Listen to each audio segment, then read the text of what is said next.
Windhumanoz, podcast de fantasía, ciencia ficción y terror.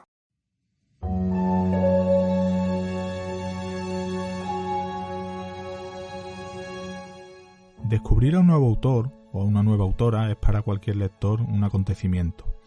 Nos puede llegar una recomendación de un amigo, leer un tuit, encontrar un libro en cualquier librería de un autor que desconocíamos y que tras leer ese libro nos demos cuenta de que se abre ante nosotros un universo de posibilidades lectoras, ver una película que nos ha gustado y enterarnos de que está basada en un libro, ir a por ese libro y en este caso sí hay que advertir que puede que nos llevemos un chasco porque muchas veces libro y película no tienen mucho que ver.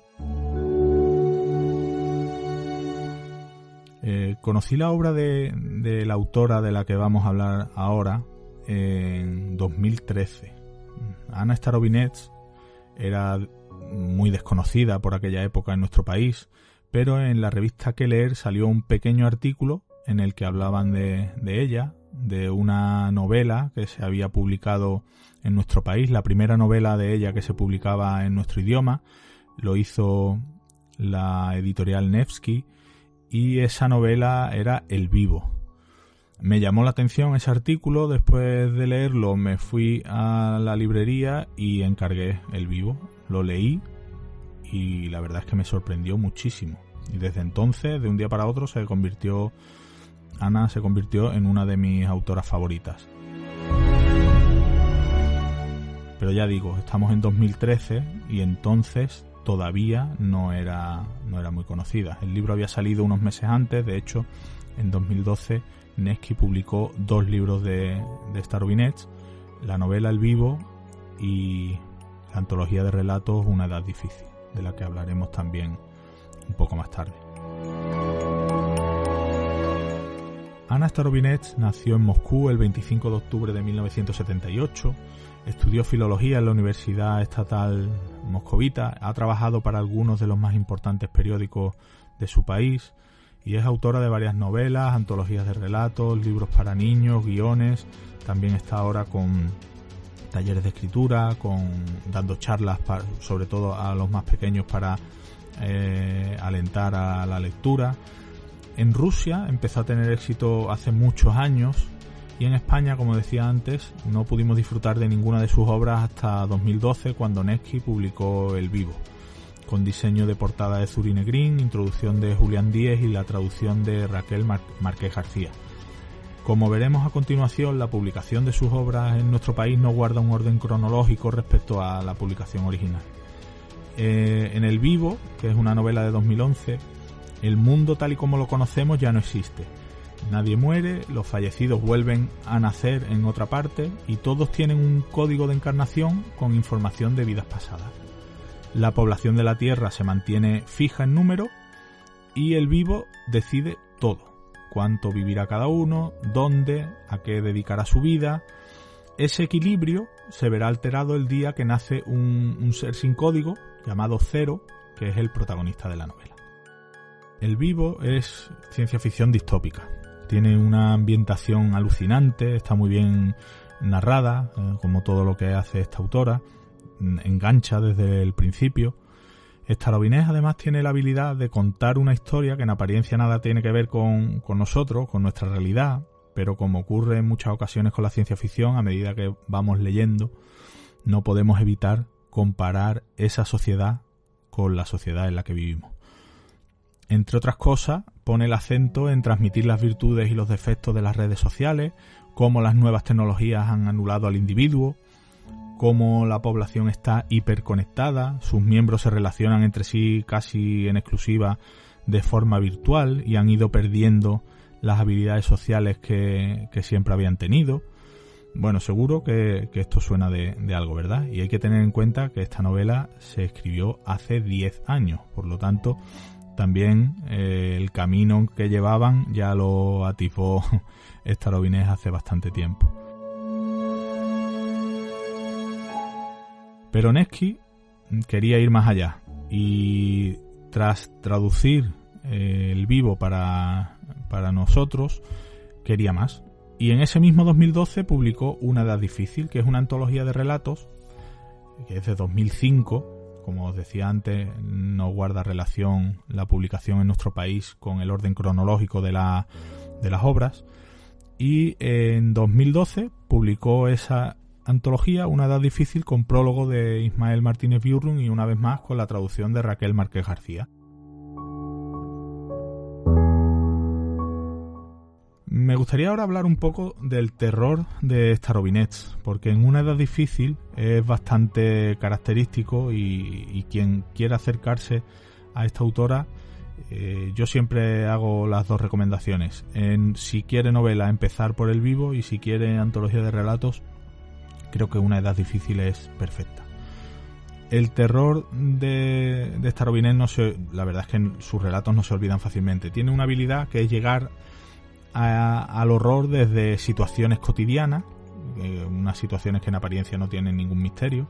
La mayoría de sus relatos empiezan con una escena común y corriente, un desayuno, alguien paseando por la calle, algo muy normal y muy corriente, sin nada que nos haga pensar lo que viene después. Y es que además tiene la habilidad de introducir el terror casi desde la nada y sin esperarlo. Un olor, una mirada, un insecto que entra en escena en apariencia inofensivo. Ana además tiene un humor negro bastante curioso y una capacidad de perturbar que la verdad es que está fuera de lo común. Es una maestra en crear escalofrío desde una situación de la vida cotidiana. Los relatos de Una edad difícil son independientes, son autoconclusivos, pero sí que tienen algunos puntos comunes que hacen que se pueda leer casi como una novela.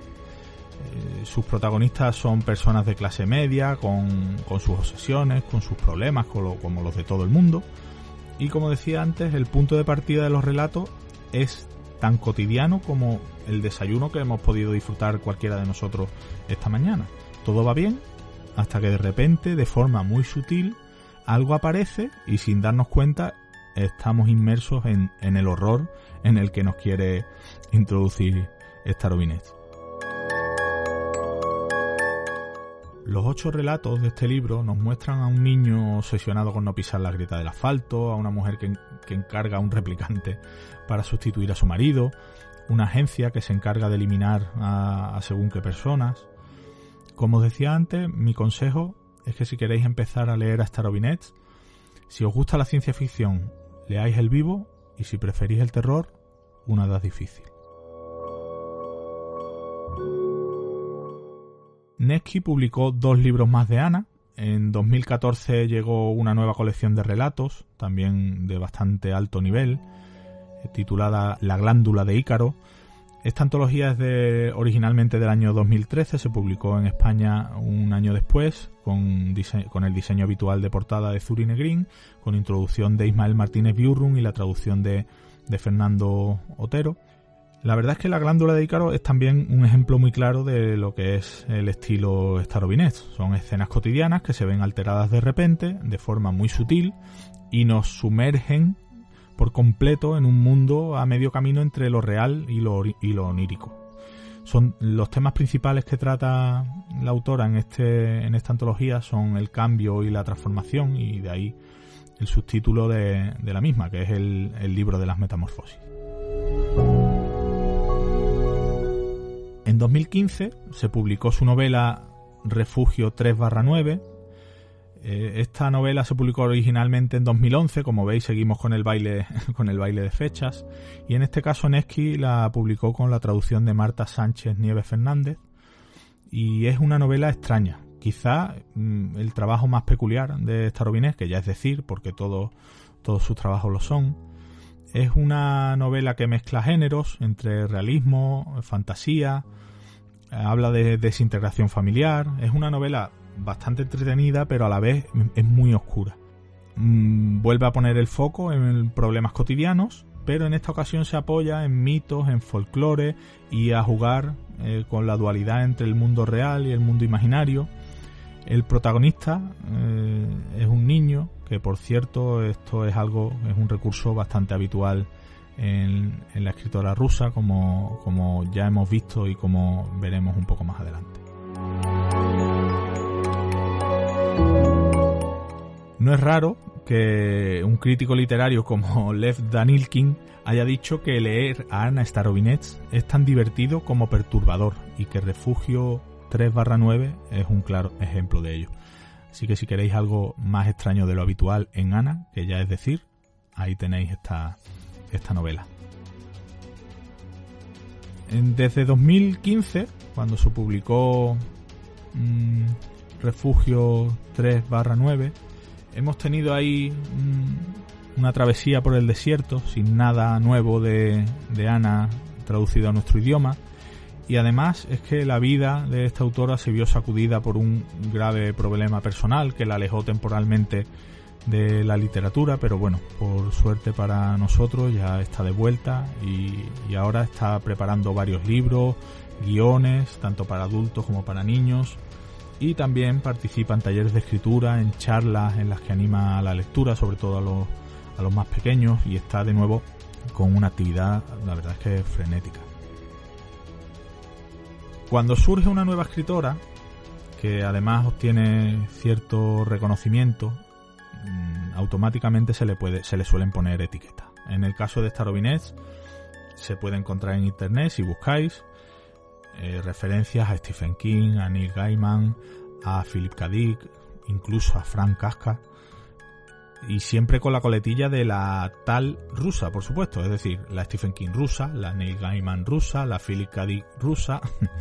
Ella misma ha reconocido que esas influencias son reales, que esos autores que hemos citado anteriormente le influyen en su literatura, pero tiene mucha más influencia, por supuesto. Ella, aparte de King, de Gaiman, de Dick, tiene también a otros referentes como Ray Bradbury, Bulgakov, Orwell, Daniel Case, Ishiguro.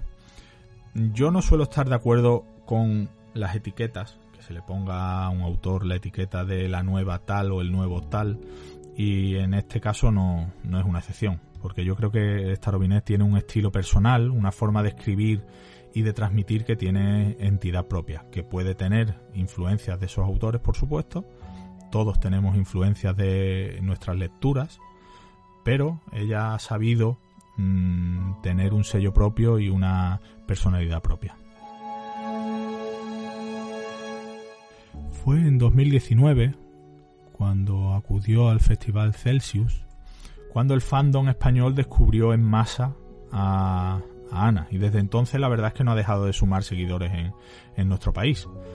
Unos meses antes de su visita pude hablar con ella y me dijo que estaba deseando visitar España, conocer a sus lectores, y también me dijo algo que me resultó bastante curioso y divertido a la vez.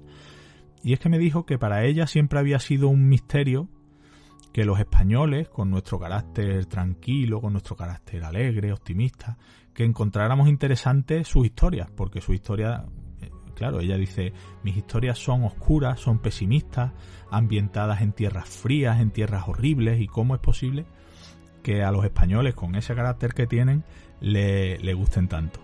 Es algo que a día de hoy le sigue sorprendiendo, pero bueno, que al mismo tiempo, por supuesto, le alegra y agradece. Y bueno, llegamos a 2021, cuando después de 6 años sin nada nuevo de Starobinets en nuestro idioma, de repente aparecen con una semana de diferencia 2 libros suyos. El primero, Tienes que mirar, fue publicado en Rusia en 2017 y aquí en España salió a la venta el 8 de marzo gracias a la editorial Impedimenta. Permitidme que os lea los primeros párrafos de esta obra, porque la verdad es que os va a llamar la atención y deja muy claro de qué estamos hablando. Una cosa es inventar historias de miedo y otra muy distinta es convertirse en la protagonista de un cuento de terror. Dudé mucho tiempo si merecía la pena escribir este libro. Es demasiado personal, demasiado real, no es literatura. Pero lo único que sé hacer es escribir.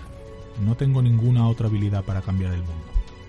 Este libro no trata solo de mi pérdida personal. Habla de lo inhumano que es en mi país el sistema al que se ve arrojada una mujer obligada a interrumpir su embarazo por razones médicas. este libro habla de la humanidad y de la falta de humanidad en general. No se puede recuperar lo perdido. Aquellos que han perdido su apariencia humana no pueden convertirse de nuevo en personas. Pero el sistema se puede corregir, y esa es mi esperanza. Por eso indico los nombres reales de personas e instituciones. Por eso escribo la verdad. Tienes que mirar no es ciencia ficción, no es terror, tampoco es literatura infantil y juvenil. Bueno, corrijo, sí es terror, pero no es ficción. Es un libro que compré en la librería Palas de Sevilla, lo leí enseguida, tiene poco más de 180 páginas, se leen de un tirón, y la verdad es que se leen de un tirón y con un nudo en la garganta. En 2012, tras serle detectadas unas graves malformaciones al bebé que crecía en su interior, Ana fue de clínica en clínica en Rusia y posteriormente se traslada a Berlín en busca de ayuda y sobre todo de humanidad, como ella misma cuenta. La historia que cuenta es real, es una historia de terror real que la verdad es que impresiona, y en este caso no solo impresiona lo que cuenta, sino cómo lo cuenta, porque como os he dicho ya en varias ocasiones, Starobinets escribe muy bien y da igual el género. En este caso es una historia real y se lee como una novela de terror. Además, el relato destila crudeza y una verdad que ponen en algunos pasajes ponen de verdad los vellos de punta. Es un libro muy diferente a todo lo que había leído de ella, a los 4 libros que había publicado Nevsky hace años, y creo que es un libro duro pero necesario, la verdad, y como siempre pues está muy muy bien escrito. Os cuento algunas de las cosas que se han dicho de este libro, que la verdad es que me han llamado la atención porque está teniendo bastante buenas críticas, pese a salirse un poco de la línea de la literatura de Starobinets.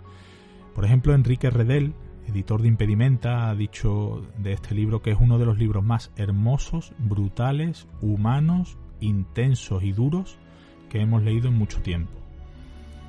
Íñigo Urrutia, en el Diario Vasco, ha dicho que Ana Starobinets describe con un estilo directo, sin circunloquios, que llega hondo y airado en la denuncia del sistema sanitario, su particular descenso a los infiernos y el modo en el que se sobrepone al dolor y a la pérdida y genera su propia epifanía.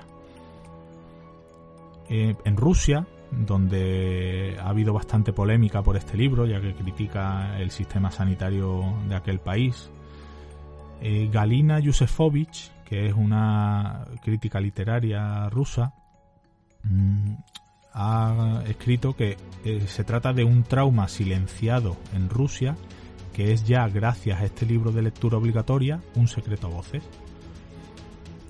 Svetlana Reiter, que también es periodista cultural rusa, ha indicado que el libro de Ana Starobinets rebosa franqueza e incomodidad a partes iguales, tanto por su generosidad como por la desesperación que refleja. Y es cierto, el libro mantiene ese humor negro que caracteriza a Starobinets, pero claro, estamos hablando de una historia de terror que ha vivido en primera persona, y esa desesperación la refleja también perfectamente en las páginas de Tienes que mirar.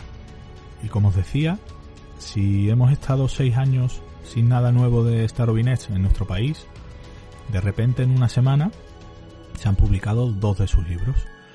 Tienes que mirar apareció en las librerías el 8 de marzo y una semana después, el 15, la editorial Dolmen ha publicado Gatlántida, un libro que tiene ya 10 años. En Rusia se publicó en 2011, que ha tenido varias ediciones y traducciones a otros idiomas, y que cuenta la historia de Baguette, un gato doméstico que tendrá que viajar a través del tiempo para salvar a su especie, que está amenazada por una extinción inminente.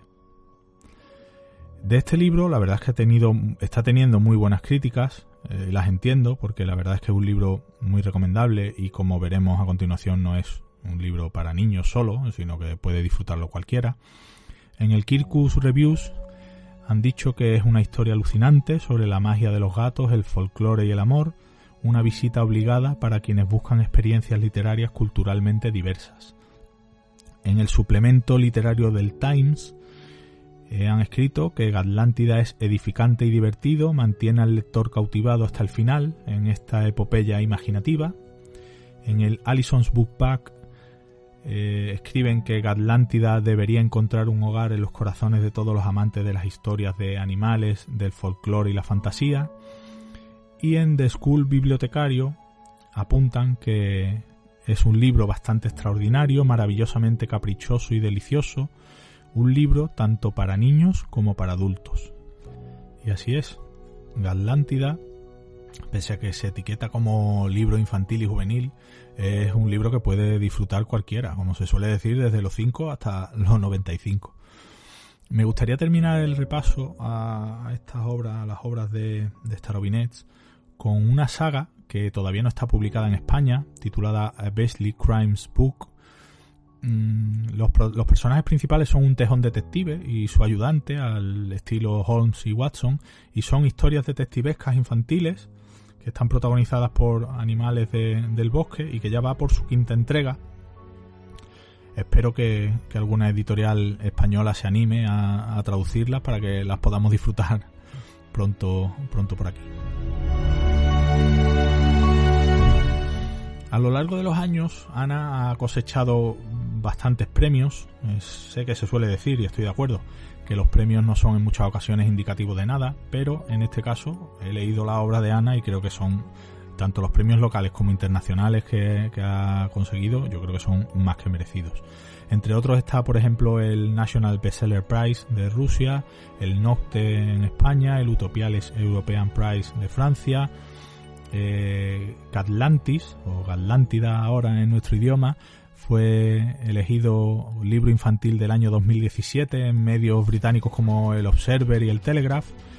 En 2018 la Sociedad Europea de Ciencia Ficción le dio el premio a Mejor Autora de Ciencia Ficción. Y el pasado año esta saga de historias detectivescas que acabo de citar se llevó el Russian Detective Story Prize en la categoría de Mejor Historia de Detective para niños. Así que son muchos los premios que ha conseguido, pero estoy seguro que esa nómina crecerá a medida que siga publicando libros, sin duda. Para terminar, me gustaría hacer 2 apuntes. En el número 8 de la revista Windhumanoth podéis leer una entrevista bastante extensa a Starobinets, una entrevista que le hicimos durante su participación en el Celsius de 2019. En ella habla de su obra, de su escritura, de sus filias, sus fobias, de sus proyectos, de todo un poco, y creo que os puede gustar. Y a mediados de marzo se dieron a conocer los invitados a la edición de 2021 del Celsius, precisamente, que se celebrará en Avilés del 13 al 17 de julio, y Ana está de nuevo entre ellos. Así que este año, además, con el aliciente de tener 2 nuevos libros publicados en nuestro idioma, estará presente en dicho festival, que seguro que es una gran noticia para todos los aficionados al género. Espero que este breve repaso a la obra de Starobinets os haya despertado la curiosidad, a aquellos que no hayáis leído nada de ella, y a los que ya la conocéis os recomiendo, por supuesto, los 2 libros que se han publicado recientemente, y espero que las editoriales españolas sigan apostando por la publicación de sus libros. Es una autora original como pocas, escribe muy bien y sus historias entretienen y estremecen al mismo tiempo. Y es siempre un placer poder leer algo nuevo de ella. Antes de pasar a la tertulia, en la que, como sabéis, vamos a hablar de Bram Stoker, de Drácula, de vampirismo, tenemos una sorpresa para todos vosotros. Es un honor para este programa poder cerrar esta sección escuchando a la propia Ana Starobinets. Que lo disfrutéis. Y ya estamos con Ana Starobinets. Hola Ana, bienvenida al programa. Quiero darte las gracias por atendernos. Es un honor para nosotros poder contar contigo en este primer programa de Windhumanoth. Hola Ismael. Después de publicar 4 libros en nuestro país con Nesquik entre 2012 y 2015, Los lectores españoles estábamos deseando que alguna otra editorial se lanzara a traducir a nuestro idioma más obras tuyas, y ahora, de repente, con apenas una semana de diferencia, se acaban de publicar de una tacada dos obras, además, muy diferentes entre sí. Gatlántida, que ha sido publicada por Dolmen, y Tienes que mirar, por Impedimenta. ¿Qué puedes contarnos de ellas? Son dos historias absolutamente diferentes, incluso diría que opuestas. Y me hace gracia la coincidencia de que se hayan publicado a la vez en España. Gatlántida es un libro de aventura y fantasía para niños.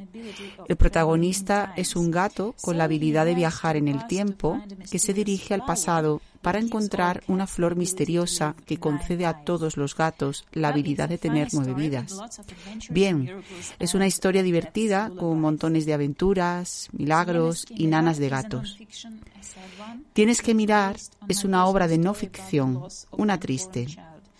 Está basada en mi historia personal sobre la pérdida de un bebé nonato, un aborto tardío por razones médicas debidas a desórdenes infantiles incompatibles con la vida. Nunca imaginé que este libro fuese a ser traducido y publicado en España. Lo escribí con el propósito de llamar la atención sobre los problemas de los sistemas social y médico en lo referente a este tema en Rusia. Estos problemas, como la falta de ética y compasión y el trato inhumano hacia las mujeres que se han visto en esta situación, son tradicionalmente ocultados en mi país. Así que tenía que romper el tabú. En realidad, quería empezar un debate y lo hice. Desde luego, ahora estoy un poco sorprendida de haber llevado el debate también a España. Los periodistas españoles me han entrevistado un montón estos días. Creo que la razón de este interés es que este texto no es solo para mujeres rusas embarazadas, ni siquiera es solo para mujeres ni una simple historia sobre mis problemas con el embarazo, sino que es una historia sobre amor, compasión, respeto, el duelo y las maneras de superarlo. Sabemos que participas en talleres de escritura y que además das charlas en las que animas a leer y a escribir a los más pequeños. ¿Cómo ves a las nuevas generaciones de futuros escritores rusos del género? Supongo que realmente las nuevas generaciones no se diferencian mucho de las anteriores. Aquellos que tengan talento y una imaginación amplia no podrán evitar contar historias, en cualquier caso. Bueno, yo no puedo enseñarles cómo imaginar cosas, pero puedo enseñarles la técnica, ya sabes, el oficio. En la entrevista que publicamos en el número 8 de la revista Windhumanoz, nos hablaste de la novela que estás escribiendo ahora, un thriller de ciencia ficción ambientado en el lejano oriente ruso, en la frontera con China, situada temporalmente después de la Segunda Guerra Mundial. ¿Qué puedes contarnos de esta novela? Bueno, en realidad no puedo contar demasiado. Es un eastern de base histórica, pero también con algunas brujas, poderes extrasensoriales, hombres lobo, zorros y cosas así.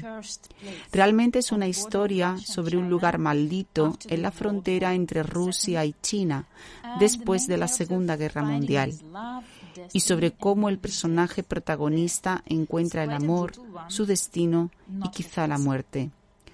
Es una obra brutal, no es para niños. Y para terminar, nos vamos a Avilés. Los aficionados españoles al género quedamos encantados con tu presencia en el Celsius 2019. Ya se han anunciado los invitados a la edición de este año y vuelves a estar entre ellos. ¿Qué opinión tienes del festival y qué esperas de la edición de este año? Me encantó el Celsius y espero desesperadamente poder acudir esta vez, a pesar de las restricciones de la COVID, porque el pasado verano estuve a punto de ir, pero me fue imposible. Todas las fronteras estaban cerradas. Si esto sucede, voy a ser la persona más feliz de la Tierra. Estoy deseando de verdad participar en el Celsius esta vez.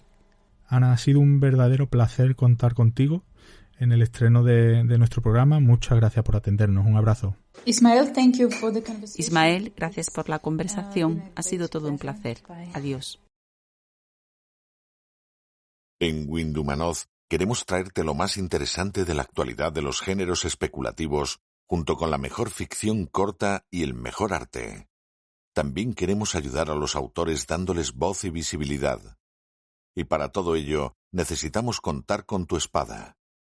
Visita patreon.com/Windumanoz, echa un vistazo a nuestras recompensas y considera unirte al grupo de amigos que apoyan este proyecto.